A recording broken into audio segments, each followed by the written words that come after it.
Hello, everyone. This is Al-Fadi, and I'd like to welcome you to a special show that you can consider it as an appendix to a series that we have just recorded and will be publishing soon, of course. So when you watch this, it will be either before or after this show that we have titled, by the way, that series, we've titled it Mount Sinai in Arabia. And today's special show really has to do with the Apostle Paul, his connection with Arabia, and even possibly with Mount Sinai, biblically speaking.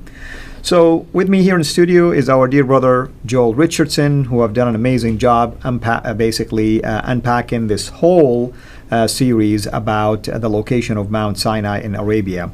Now, brother, we know that from the book of Galatians, it talks about Paul going to Arabia, but I'm interested more on the connection between that and Mount Sinai. Sure. Yeah, and this is a little bit controversial, but really, when you look at it, the case, I think, is pretty clear.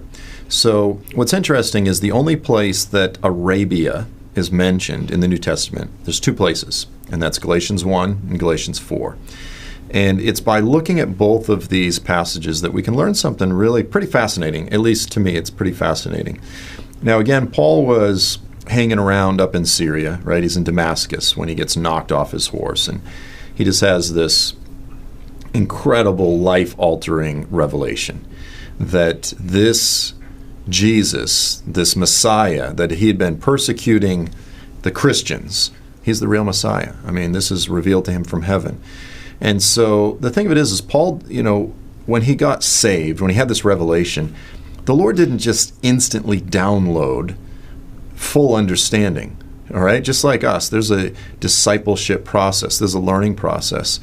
And he was wrestling through a lot of things. This was a Pharisee of Pharisees. Mm-hmm. Okay, so when you look at Paul's account, first of all, I want to jump back and hit on Galatians 4 first, because it's important to just read this.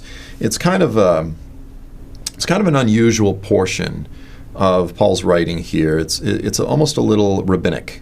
It's a little confusing, and Christians have wrestled with what exactly it means. But Paul says, it is written that Abraham had two sons, one by the bondwoman, one by the free woman, of course, Hagar and Sarah. But the son of the bondwoman was born according to the flesh.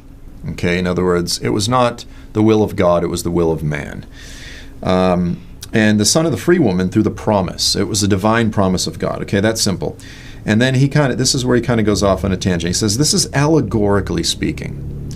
For these women are two covenants, one proceeding from Mount Sinai, bearing children who are slaves. So interestingly, this is a statement where Paul, a Pharisee of Pharisees, many years later, is making what comes across as a fairly negative statement. Now, unfortunately, this is the type of statement that Christians latch onto, and they only think of the covenant at Mount Sinai as purely bad.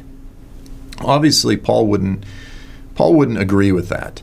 There are negative aspects of it's applied wrongly, and that's what he says. We've been seeking salvation through this, and that's not how salvation comes. Salvation has always been by grace. In fact, you can go into the Sinaitic covenant and see where salvation is by grace. Abraham was saved by grace through faith, by faith in the Lord and his Messiah, the one who would come forth from him. So this is kind of what he's dealing with here, is salvation by works versus salvation by grace. But he says, Mount Sinai bears children who are slaves. She is Hagar. That's the strange statement. He likens Hagar to Mount Sinai. But again, where is Hagar from? Arguably, she's down from that region, or that's definitely where she fled with Ishmael. And now he says, this Hagar, get this, is Mount Sinai in Arabia.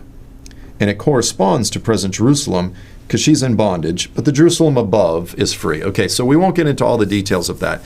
But essentially, he makes this very important statement. He says Mount Sinai is in Arabia. Now, so we know the real Mount Sinai is in Arabia. So this is where a lot of modern Christians, they'll say, case closed. It's not in the Sinai Peninsula. The problem with this is that when the Bible says Arabia, it doesn't just mean Saudi Arabia. Arabia it had a wide range of meanings in the first century. The Sinai Peninsula would have been probably considered part of Arabia. It was probably half Egypt, half Arabia. Mm-hmm. You could go out into Jordan or out into Syria, heading toward Iraq. That was all Arabia. But the Arabian Peninsula was Arabia proper. That was Arabia Felix, is what it was called by the Romans. And then you had Arabia Deserta, and you had these sort of different parts. But so basically what the critics will say is they say, well, Paul could have meant anything. But he didn't qualify it. He didn't qualify it. So essentially, let's say that in 100 years or 1,000 years, someone found this, they unearthed this hat, and it says, "Make America Great Again." They would say, well, this is obviously talking about Costa Rica. Costa Rica was part of America. It was considered America, or maybe it was even Brazil. Now, again, detached from context, somebody could make that argument. Yeah, Costa Rica, South America. It could be Mexico, it could be Canada. But anybody in our context knows, God bless America. Make America great. It's talking about the United States of America. Well, likewise, in Paul's day, if he didn't qualify it, he just says Arabia. In all likelihood, he's talking about Saudi Arabia. That's an important point. Okay, now the question is, did Paul go to Mount Sinai? Is there any evidence of that? And this is where, in chapter 1, I think it's actually pretty clear. So, Paul's talking, he's telling the story of what happened when he had this revelation, when he had this experience on the road to Damascus. And he goes on and he basically says, look, I didn't consult anyone. I didn't consult any of the important people. I didn't immediately consult with flesh and blood, nor did I go up to Jerusalem to those that were apostles. And then he says this, what I did instead is I went to Arabia. The inference is I didn't consult with flesh and blood, I consulted with God. But he doesn't say I consulted with God, he says I went to Arabia. Now, again, a few chapters later, we know that Mount Sinai is in Arabia. The clear inference is that he said, I went to the mountain of God. I went to Arabia. Why? What's in Arabia? Mount Sinai is in Arabia. So it's not a slam dunk case, but really the best evidence is that this Pharisee of Pharisees just had this revelation that the Messiah, Jesus is the Messiah, and these people are preaching salvation by grace. And, and he's wrestling, so he goes where? He goes to the very mountain where the law was given. And arguably, in the same way that Elijah went down there years before to seek the Lord, to seek refuge, he went down there, and it is there on the mountain, arguably, that the Lord spoke to Paul, that the Lord himself instructed Paul, and that is where Paul received, in the fullness, his gospel. That's where Paul received the revelation concerning salvation by grace through faith alone, of which he became such an ardent defender and supporter.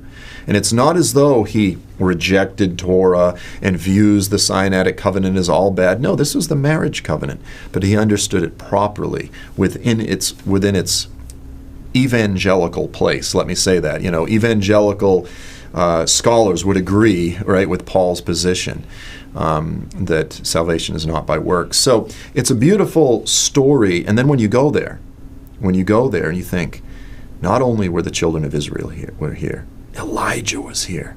Paul the apostle was instructed by God here on this mountain.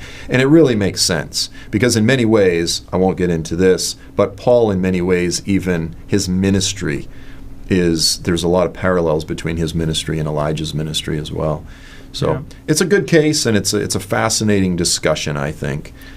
For sure. I mean, one thing we know for a fact, he was in the Arabian area. I mean, even if it was vague, at least there is in my view, I think that's probably what was intended here to be mentioned because, I mean, there is a separation between Damascus, for instance, and he could have said, in the region of, and right. he sometimes mentions regions specifically about where. So, but regardless, it's always fascinating, to know these things. So did you touch on that, by the way, in your book or any of your books? I've got a whole chapter on that, where I deal with it.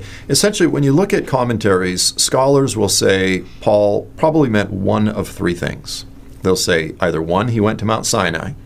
Two, he just went to Arabia, in other words, the desert, to get away and to be alone. It's just vague. He just went to Arabia, like out in nowhere. And then three, what they say is he went specifically to Petra, to Nabatea, to the heart of the Arab kingdom, and he preached the gospel to them. And my answer to that is I say it was probably all three. He went to be alone at Mount Sinai, and like Paul, as he always does, probably on the way back, he started preaching the gospel throughout Nabatean, the capital of the Nabatean Arab kingdom. And there's a hint that that is the case, because later it says that he was in Damascus, and it says Aretas, the king of Arabia, was seeking him, which means prior, he was causing some trouble. And so I love that. Paul's one of these guys, I've got friends like this. You go out to eat, they can't leave the restaurant until they share the gospel with the waitress and everyone. And you go, we have got a time limit, and they don't care. They're praying for people. And Paul the Apostle was like that. He's like a Ray Comfort or one of these. He had to preach the gospel no matter where he went. Yeah, that's fascinating. Again, brother, a reminder for people, where can they go to take a look at your books and hopefully even get in one of those? So I'm at joelstrumpet.com, and I'm on YouTube, YouTube/Joel Richardson. It's called The Underground with Joel Richardson. And Twitter, I'm at Joel7Richardson. There you go. There is 7 of them. So that's great. All right, folks. Well, thank you so much for joining us. And hopefully you'll enjoy not just this video, but you will enjoy the whole series that we called Mount Sinai in Arabia. Until we meet again in another video series with Joel, God bless you, and have a blessed day. Thank you so much for taking the time to watch this video. We can't make these quality videos without the help of partners like you. So please consider becoming a Patreon supporter today at patreon.com/CIRA International. I want to make sure you always get notified when we release a new video, so please click the bell to be notified, and of course, make sure to subscribe to this channel. If this video was helpful to you, please click the thumbs up. Thank you.